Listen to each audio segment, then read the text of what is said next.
आपका जो मल्टीप्लिकेशन है वो हम पिछली वीडियो में सीख चुके हैं। अगर आपको फिर भी मल्टीप्लिकेशन नहीं समझ में आता है तो आप प्लीज़ कमेंट बॉक्स में आप कमेंट ऐड कर सकते हो, ठीक है। मैं एक और वीडियो बना के मल्टीप्लिकेशन पे स्पेसिफिकली वो डाल दूँगी। आप देखो नेक्स्ट जो इम्पोर्टेंट टॉपिक है वो है क्या कि आपको अगर मान लो दे दिया जाए कि आपने ए स्क्वायर फाइंड आउट करना है, ए क्यूब फाइंड आउट करना है, या a raise to the power 4 find out करना है, या a raise to the power 16 find out करना है, तो ये आप किस तरीके से फाइंड आउट करेंगे।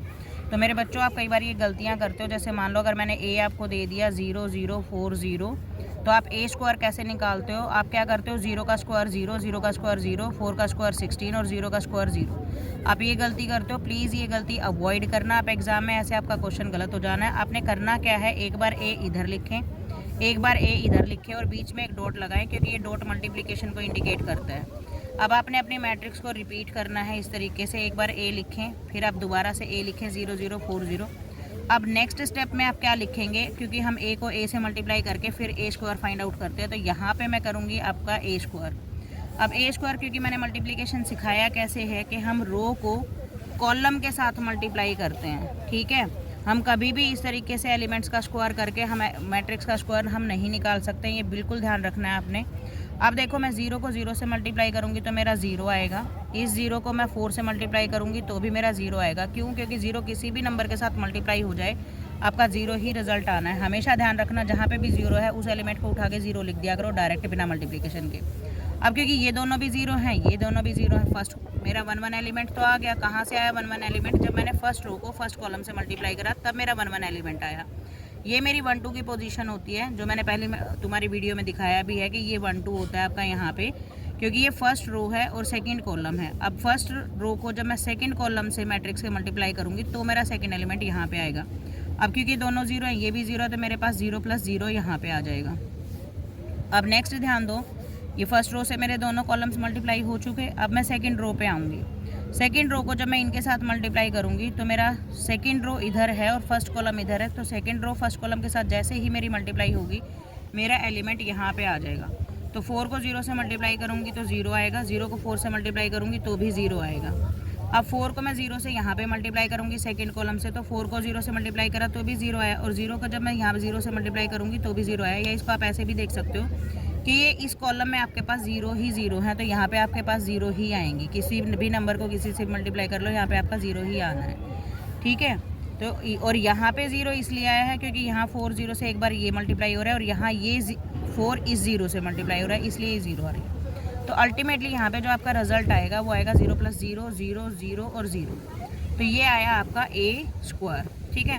अब क्योंकि हम किसी भी नल मैट्रिक्स होती है आपकी ओ, जिसको हम ओ से रिप्रेजेंट करते हैं, तो ये हमारी एक तरीके से ओ आया है। किसी भी नल मैट्रिक्स को अगर आप किसी भी दूसरी मैट्रिक्स के साथ मल्टीप्लाई करते हो तो आपका जो रिजल्ट आएगा वो एक 0 मैट्रिक्स में ही आएगा, ठीक है। तो आप क्या करोगे यहाँ पे, अब क्योंकि मैंने ए स्क्वायर निकाल लिया है, लेकिन मेरा क्वेश्चन क्या कह रहा है कि मेरे को ए रेज टू द पावर 16 निकालना है। तो ए रेज टू द पावर 16 आपका कैसे निकलेगा, ए स्क्वायर को अगर मैं ए स्क्वायर से मल्टीप्लाई कर दूं तो मेरे पास क्या आ जाएगा, ए की पावर 4। क्यों? क्योंकि बेस सेम है, पावर आपकी ऐड हो जानी है, तो इस तरीके से आपके पास A4 आ जाएगा। अब ये निकालना बहुत ही ईजी है। क्यों? क्योंकि आपके पास जो मैट्रिक्स है ए स्क्वायर वो आपकी 0 0 0 0 है, कहने का मतलब एक नल मैट्रिक्स है, तो अल्टीमेटली वो आपको अगेन एक नल मैट्रिक्स ही प्रोवाइड करेगी। इसी तरीके से आपका A4 को अगर मैं A4 से मल्टीप्लाई करूँगी तो A8 आएगा, लेकिन A8 भी मेरे पास नल मैट्रिक्स आएगा। और A8 को अगर मैं A8 से मल्टीप्लाई करती हूँ फर्दर, तो मेरा A8 को 8 से मल्टीप्लाई करने के बाद मैं अचीव करूँगी ए रेज टू द पावर 16, क्योंकि बेस सेम है, पावर आपकी ऐड होंगी, तो अल्टीमेटली ये भी आपका 0 ही रहेगा। क्यों 0 रहेगा? क्योंकि आपके पास ए स्क्वायर जो है वो 0 आया है, इस वजह से, ठीक है। तो ये आपका एक क्वेश्चन है एक्सरसाइज में, रेज टू द पावर 16। कई बार 2 मार्कर में ये आ जाता है, ये सॉल्व हो गया है। अब इसके बाद जैसे एक क्वेश्चन आपको और दिया हुआ है कि एक मैट्रिक्स ए है जिसमें आपके पास एलिमेंट्स हैं 1 स्क्वायर 2 स्क्वायर 3 स्क्वायर 4 स्क्वायर, और अब आपने फाइंड आउट करना है ए स्क्वायर, फाइंड करना है आपने ए स्क्वायर। तो अब आप इस क्वेश्चन को कैसे सॉल्व करेंगे, देखिए ए इज इक्वल्स टू है आपका 1 का स्क्वायर मतलब 1, 2 का स्क्वायर मतलब 4, 3 का स्क्वायर मतलब 9, 4 का स्क्वायर मतलब 16। अब आपने इसका स्क्वायर फिर से नहीं निकालना है, वही जो गलतियां बच्चे करते हैं उसको नहीं आपने करना है। आप फिर से क्या करेंगे, ए डॉट ए लिखेंगे इसके, और इधर आप लिखेंगे ए स्क्वायर, क्योंकि ए को ए से मल्टीप्लाई करूँगी तो ए स्क्वायर आएगा।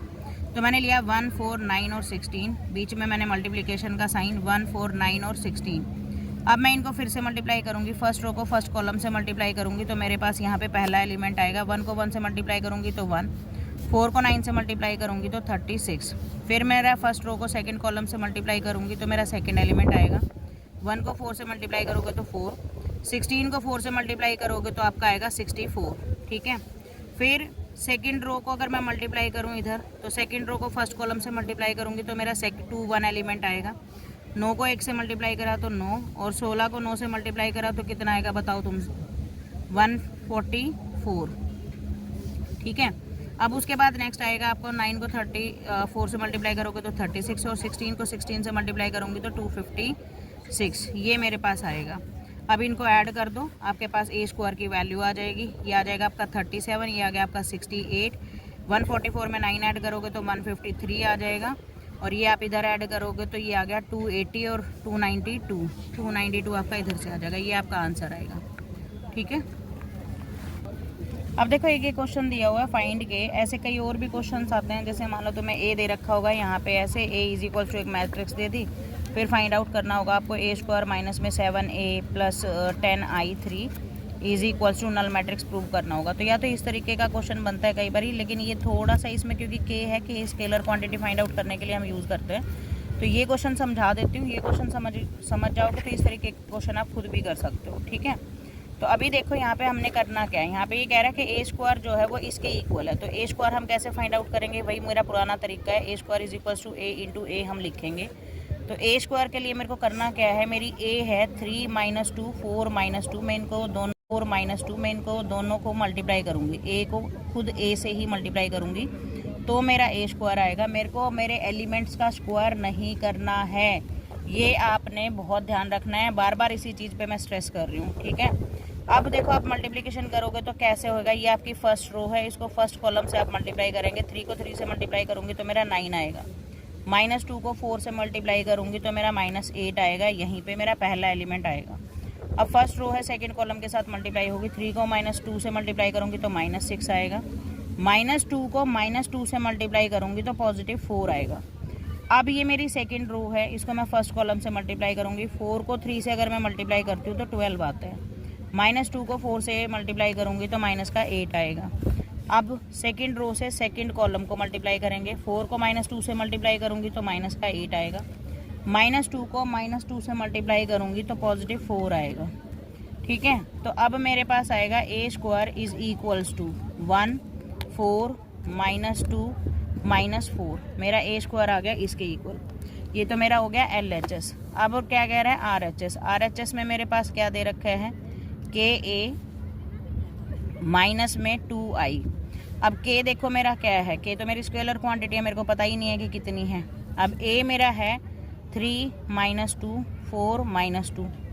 अब मेरे को करना क्या है, माइनस में 2, i की वैल्यू होती है, i दे रखा है तो भी ठीक है, i दे रखा है तो ठीक है। यहाँ पे आपके क्वेश्चन में दिया हुआ है कि i इज इक्वल टू 1001 है। अगर ना भी दिया हो ना i कभी भी, तो i जितने ऑर्डर का यहाँ पे लिखा है, i 2 लिखा है, मतलब आपका i जो है वो 2 ऑर्डर का है, तो 1001 आप लेंगे। क्यों, क्योंकि इसमें डायगोनल एलिमेंट हमारे 1 होता है आइडेंटिटी मैट्रिक्स में। और अगर i 3 दिया हुआ है, मतलब 3/3 ऑर्डर है, तो 1000100001 आपने लेना है खुद से। डायगोनल एलिमेंट 1, रेस्ट एलिमेंट 0 आपने खुद से लेने हैं, ठीक है। अगर ना दिया हो तो आप खुद से अपना आइडेंटिटी मैट्रिक्स बनाएंगे। अब यहाँ पे मैंने क्या करना है, 2i है तो 2i का मतलब है मेरा 1001। अब क्योंकि क्वेश्चन में दिया हुआ है तो आप डायरेक्ट भी उठा सकते हो। अब k को इसके साथ मल्टीप्लाई करो, 2 को इसके साथ मल्टीप्लाई करो, दोनों को सब्ट्रैक्ट कर दो। तो k को इससे मल्टीप्लाई करूँगी तो मेरे पास आएगा 3k, यहाँ पे आएगा 4k, माइनस का 2k, और ये भी मेरा माइनस का 2k, और यहाँ पे मेरा माइनस का साइन, यहाँ पे आएगा 2002, क्योंकि 2 को मैंने आइडेंटिटी मैट्रिक्स के साथ मल्टीप्लाई करा है। फर्दर इसको सॉल्व करोगे तो आपके पास आ जाएगा 3k - 2, फिर ये आएगा माइनस का 2k, फिर यहाँ पे आएगा आपका 4k, ठीक है, और यहाँ पे आएगा आपका -2k -2, ठीक है, -2k, ये -2k और ये -2 इसमें से सब्ट्रैक्ट हो जाएगा। ऐसे ही 3k में से आपका -2 यहाँ से सब्ट्रैक्ट हुआ है, बाकी 2 एलिमेंट आपके एज इट इज़ रहेंगे, ठीक है।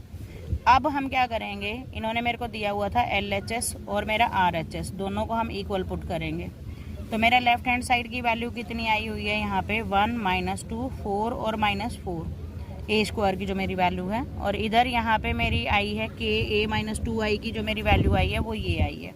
तो मैं लिखूँगी 3k माइनस 2k, फिर आएगा मेरा 4k और ये मेरा माइनस 2k माइनस में 2।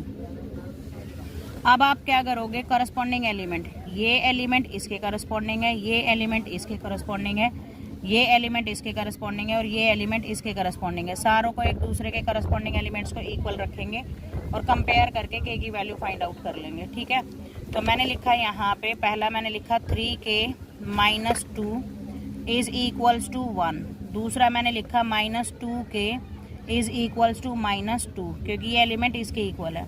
अब मेरा 4k इज इक्वल्स टू मैंने लिखा यहाँ पे 4, ठीक है, ये मेरा 4k इक्वल है।